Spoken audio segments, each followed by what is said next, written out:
A busca pelo Anel do Sol. Ninguém volta igual da Floresta dos Elfos Negros. Os que entram confiantes demais não voltam. Os que entram com medo demais também não voltam. Os poucos que conseguem sair de lá chegam do outro lado com algo diferente nos olhos. Um vazio, como se tivessem visto alguma coisa que o cérebro ainda não processou direito. Darren, Sayla e Bronn sabiam disso. Entraram assim mesmo, porque do outro lado da floresta, passando pela Vila dos Trolls e pelo labirinto do Minotauro Caolho, havia um artefato que não deveria existir. Um anel forjado numa era em que os deuses ainda andavam pela terra. Um anel que o velho Harkin queria tanto que colocou mais ouro na mesa do que qualquer um dos três tinha visto na vida inteira. A taverna de Pedra Cinza nunca fechava as portas.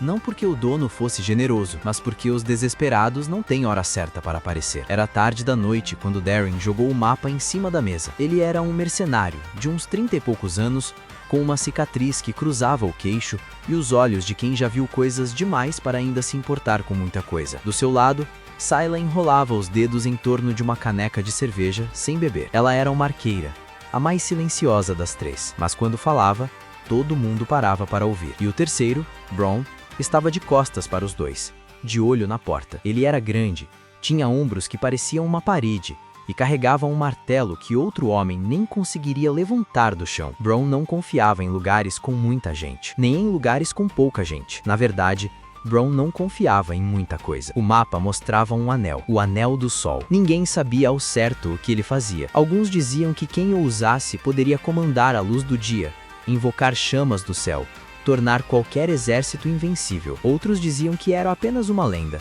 uma história para crianças que não conseguem dormir. Mas o velho Harkin, o homem que tinha pagado para eles encontrarem o artefato, não parecia acreditar em lendas. Ele parecia acreditar em ouro, e tinha colocado uma quantidade absurda dele na mesa. Darren olhou para Sayla. Sayla olhou para Bronn. Bronn continuou de costas para os dois. Floresta dos Elfos Negros, Vila dos Trolls, Labirinto do Minotauro Caolho. Darren leu em voz alta, passando o dedo pelo mapa. Esse velho quer que a gente morra. Ele quer que a gente tente. Não é a mesma coisa. Bronn se virou pela primeira vez. Quanto ele está pagando mesmo? E assim eles partiam ao amanhecer. A Floresta dos Elfos Negros não tem esse nome por acaso. As árvores crescem tão juntas que a luz do sol nunca chega ao chão. É permanentemente noite lá dentro.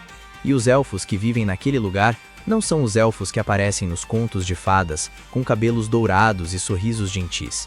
Esses são diferentes. Os elfos negros vivem nas sombras há séculos.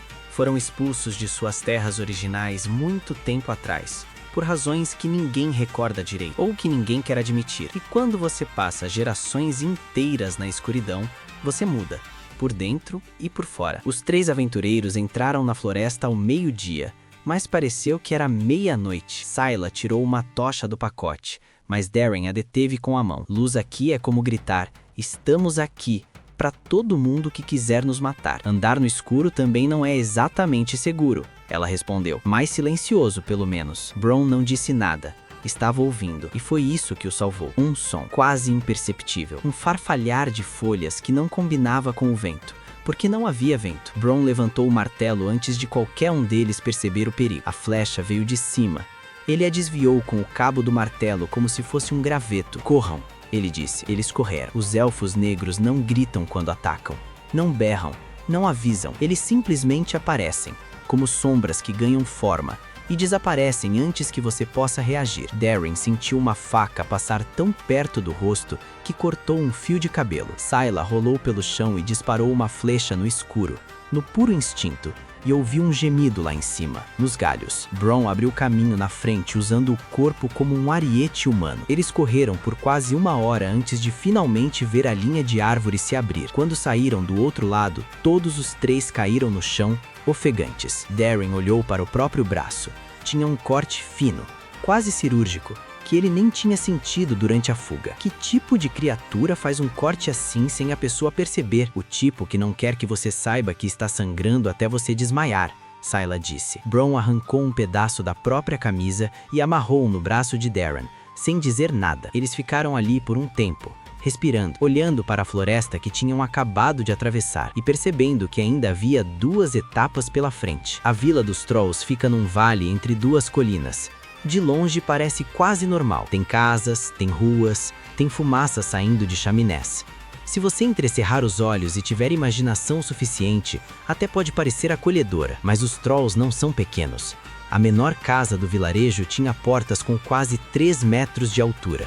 E quando o primeiro Troll saiu para a rua e os viu, parou no meio do caminho e ficou olhando. Os Trolls têm pele que parece pedra velha, os olhos pequenos e a expressão de quem está sempre levemente irritado com a existência. Não são burros, que fique claro, são desconfiados. Existe uma diferença. Precisamos passar pelo vilarejo, Darren disse em voz baixa.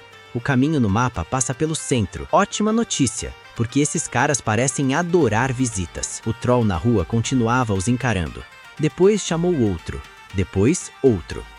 Em menos de 2 minutos, havia 6 Trolls parados na entrada do vilarejo, todos olhando para os 3 humanos como se estivessem tentando decidir entre 2 opções: atacar ou simplesmente ignorar. Foi Sayla quem deu um passo à frente. Ela não era a mais alta, não era a mais forte, mas ela falava mais línguas do que os outros 2 juntos, e incluía nessa lista um dialeto antigo que os Trolls das montanhas ainda usavam entre si. Ela abriu as mãos, mostrando que estavam vazias, e falou. O som era gutural, cheio de consoantes pesadas, como pedras se chocando. Darren e Bron não entenderam uma palavra, mas os Trolls entenderam. O mais velho dos 6, um ser com uma cicatriz enorme que cortava o pescoço do lado esquerdo, deu um passo à frente e respondeu no mesmo dialeto. Eles ficaram se olhando por um longo momento. Então, o Troll velho se virou e foi embora. Os outros 5 abriram caminho. Darren esperou que eles estivessem a uma distância segura antes de falar. O que você disse para eles? Disse que estávamos em busca do Anel do Sol. E isso foi o suficiente para eles deixarem a gente passar? Sayla hesitou. Não exatamente. Disse que se não voltarmos em 2 semanas, o anel pertence a eles. Darren parou. Você prometeu o artefato para um Troll. Prometi que tentaria trazer o artefato para eles caso não houvesse comprador. Existe uma diferença. Bron bufou. Era o equivalente a uma risada vindo dele. Eles atravessaram o vilarejo em silêncio, com os Trolls observando de longe. Ninguém os tocou. Ninguém os seguiu. Mas Darren teve a sensação durante todo o caminho de que cada par de olhos pequenos estava gravando cada detalhe de seus rostos. O labirinto do Minotauro Caolho era uma construção antiga. Ninguém sabia quem o tinha construído e ninguém queria saber. Era o tipo de lugar que parecia ter sido feito não para guardar algo, mas para punir quem tentasse entrar. As paredes eram de pedra preta, mais altas do que qualquer construção humana. Não havia entrada óbvia, não havia placa. Não havia nada que dissesse onde começava ou onde terminava. Era um labirinto no sentido mais absoluto da palavra, projetado para fazer você se perder para sempre. E em algum lugar no centro dele estava o Anel do Sol, e o Minotauro Caolho estava lá também. As histórias sobre ele variavam. Alguns diziam que tinha sido um homem antes, um guardião que foi amaldiçoado por tocar o artefato sem permissão. Outros diziam que era simplesmente uma besta que havia encontrado o anel por acaso e o considerado seu. O que todos concordavam era que o olho que lhe faltava não tinha sido perdido em batalha, tinha sido arrancado por alguém que tentou roubar o anel e pagou com a própria mão. O olho foi um presente de consolação. Darren olhou para o labirinto e depois para o mapa. O mapa para aqui. O mapa para aqui. Sayla confirmou. Isso significa que não há indicação de como navegar lá dentro. Isso mesmo. Bron cruzou os braços. Então é na intuição. Na intuição. Darren concordou. Eles entraram. O labirinto era frio por dentro.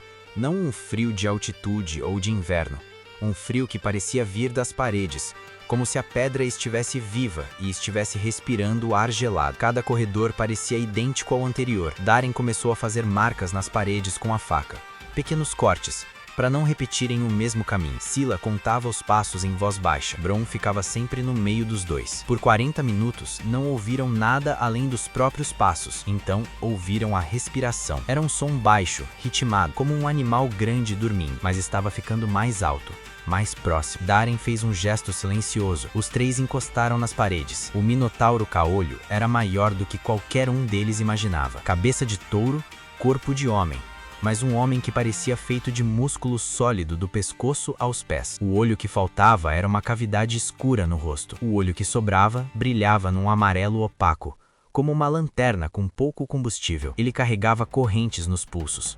Não as usava para se prender. Usava como arma. Passou a 3 metros deles sem perceber. Depois que ele dobrou a esquina, os 3 ficaram parados por um longo instante, absolutamente sem respirar. Como a gente vai pegar o anel sem que ele perceba? Darren sussurrou. Ele percebe tudo. Scylla respondeu. Eu li sobre ele. O olfato compensa o olho que falta. Se ele estiver perto do anel quando a gente chegar, ele vai saber que estamos lá antes de a gente vê-lo. Então precisamos de uma distração, Bron disse. Os dois olharam para ele. Eu fico com a distração, ele disse, como se fosse a coisa mais óbvia do mundo. Bron, eu sou mais rápido quando preciso ser. E o que é mais difícil de matar? Uma pausa. Vão buscar o anel. Eu encontro vocês na saída. Darren quis argumentar. Scylla quis argumentar. Mas o tempo estava passando e os dois sabiam que ele estava certo. O centro do labirinto era uma câmara aberta, com uma única pedra no meio. E sobre ela, o Anel do Sol. Era menor do que Darren esperava. Um anel simples, de ouro antigo, com uma pedra no centro que brilhava com uma luz suave e constante, como um pedaço de sol cristalizado. Parecia quase humilde. Não parecia a coisa que valia mais do que o peso em ouro que Harkin tinha prometido. Mas quando Darren estendeu a mão e os dedos fecharam em volta do anel, ele sentiu uma onda de calor que subia pelo braço, pelo peito, chegava na cabeça. Não era dor. Era o oposto da dor. Era como se algo estivesse acordando dentro dele. Algo que sempre esteve lá, dormindo. Ele tirou a mão rápido. Que foi isso? Scylla perguntou, olhando para ele. Não sei, disse ele, honestamente, mas entendo por que o velho Harkin quer isso. O centro do labirinto era uma câmara aberta, com uma única pedra no meio, e sobre ela, o Anel do Sol. Era menor do que Darren esperava. Um anel simples, de ouro antigo, com uma pedra no centro que brilhava com uma luz suave e constante, como um pedaço de sol cristalizado. Parecia quase humilde. Não parecia a coisa que valia mais do que o peso em ouro que Harkin tinha prometido. Mas quando Darren estendeu a mão e os dedos fecharam em volta do anel, ele sentiu uma onda de calor que subia pelo braço, pelo peito, chegava na cabeça. Não era dor. Era o oposto da dor. Era como se algo estivesse acordando dentro dele, algo que sempre esteve lá, dormindo. Ele tirou a mão rapidamente. Que foi isso? Scylla perguntou, olhando para ele. Não sei, ele disse, honestamente, mas entendo por que o velho Harkin quer isso. Ele guardou o anel na bolsa que trazia presa ao cinto, especialmente para esse momento. A luz na câmara diminuiu, ficou escura, e então ouviram o barulho. Não era Bron, era o Minotauro. E estava vindo na direção deles. Eles correram. O labirinto que tinha parecido um quebra-cabeça impossível de resolver na entrada, agora parecia ainda mais caótico com um minotauro atrás deles. Darren seguia as marcas que tinha feito nas paredes, tentando refazer o caminho, mas na escuridão e no pânico, algumas delas passavam despercebidas. O minotauro era surpreendentemente rápido. O som das correntes batendo nas paredes criava um eco que tornava impossível saber a que distância ele estava. Eles dobraram uma esquina e quase bateram em Bron. Ele estava sangrando no ombro, mas estava de pé. Por aqui, ele disse, sem perder tempo. 3 corredores depois, a saída. Eles saíram do labirinto correndo e não pararam até que estivessem longe o suficiente para ver a estrutura inteira atrás deles. Na entrada, uma silhueta enorme parou. O minotauro caolho ficou parado na abertura, encarando-os com um único olho amarelo, mas não saiu. Talvez não pudesse, talvez simplesmente não quisesse. Darren respirou fundo, tirou a bolsa da cintura, abriu. O anel estava lá, brilhando fracamente na luz da tarde. E agora? Scylla perguntou. Agora voltamos para a Pedra Cinza, Darren disse. Entregamos isso pro velho Harkin e pegamos nosso dinheiro. Bron pressionou a mão no ombro ferido. E se ele não pagar? Darren fechou a bolsa. Aí a gente tem uma conversa diferente. Eles caminharam em silêncio por um longo tempo, com o labirinto desaparecendo atrás deles na névoa da tarde. A floresta, os trolls, as sombras com faca, o minotauro com suas correntes, tudo aquilo estava ficando para trás, mas Darren continuava sentindo o calor do anel mesmo com ele guardado, como se ele ainda estivesse nos seus dedos. Como se o anel tivesse decidido que ele era seu dono agora. Ele não sabia o que fazer com isso. O que sabia era que aquela tinha sido apenas a primeira parte da história, e que a segunda parte ia começar assim que colocasse aquele anel na mão do velho Harkin. Porque pessoas que pagam esse tipo de dinheiro por um artefato não fazem isso por curiosidade, fazem porque planejam usar. A taverna estava vazia quando eles voltaram. Não vazia como uma taverna que fechou cedo, vazia como um lugar que foi esvaziado de propósito. As cadeiras estavam no lugar, as canecas ainda em cima das mesas, uma vela queimando no balcão, mas não havia ninguém, nenhum barman, nenhum bêbado, nenhum estranho no canto escuro. Só o velho Harkin sentado na mesma mesa de antes, com as mãos entrelaçadas sobre a madeira, esperando. Ele era velho de um jeito que não combinava com a postura. As costas retas, os olhos alertas, as mãos firmes. A idade estava no rosto, nas rugas fundas, nos cabelos completamente brancos, mas o resto dele parecia recusando envelhecer por pura teimosia. Darren jogou a bolsa na mesa. A taberna estava vazia quando eles voltaram. Não vazia como uma taberna que fechou cedo, vazia como um lugar que foi esvaziado de propósito. As cadeiras estavam no lugar, as canecas ainda em cima das mesas, uma vela queimando no balcão, mas não havia ninguém. Nenhum barman, nenhum bêbado, nenhum estranho no canto escuro. Só o velho Harkin, sentado à mesma mesa de antes, com as mãos entrelaçadas sobre a madeira, esperando. Ele era velho de um jeito que não combinava com a postura. As costas retas, os olhos alertas, as mãos firmes. A idade estava no rosto, nas rugas fundas, nos cabelos completamente brancos. Mas o resto dele parecia recusando envelhecer por pura teimosia. Darren jogou a bolsa na mesa. Harkin não se moveu imediatamente. Olhou para a bolsa, depois olhou para cada um dos três, um por um, como se estivesse verificando se tinham voltado inteiros. Seus olhos pararam um segundo a mais no ombro de Bron, ainda com o pano amarrado. Minotauro? Ele perguntou. Correntes, Bron respondeu. Harkin assentiu, como se isso fosse uma resposta suficiente. Então, abriu a bolsa. A luz do anel iluminou o rosto dele de baixo para cima, e foi a primeira vez que Darren viu alguma coisa mudar na expressão do velho. Não era ganância, não era alívio. Era outra coisa, algo mais fundo, mais pesado. Era reconhecimento, como alguém olhando para o rosto de uma pessoa que não via há muito tempo. Você conhece esse anel? Sayla disse. Não era uma pergunta. Harkin não respondeu na hora. Pegou o anel com cuidado, segurando entre o polegar e o indicador, e o girou devagar na luz da vela. Conhecia a pessoa que usava esse anel. Ele disse por fim. Faz muitos anos. Quem? Darren perguntou. Minha filha. O silêncio que se seguiu foi o tipo que ninguém quer quebrar. Harkin colocou o anel sobre a mesa com delicadeza, como se fosse frágil, e se levantou. Caminhou até a janela. Ficou de costas para os três por um longo momento. Ela morreu há 12 anos. Ele disse, numa batalha que não era dela, por uma causa que não era dela, pelo tipo de guerra que as pessoas como eu começam e as pessoas como ela terminam. Uma pausa. Ela estava usando o anel quando morreu. Alguém o tirou do dedo dela antes que eu chegasse. E você passou 12 anos rastreando ele. Sayla disse. 12 anos, 4 meses e alguns dias. Harkin confirmou. Ainda de costas. Darren olhou para o anel na mesa, para a pedra que brilhava com aquela luz suave e constante. Você disse que queria o anel.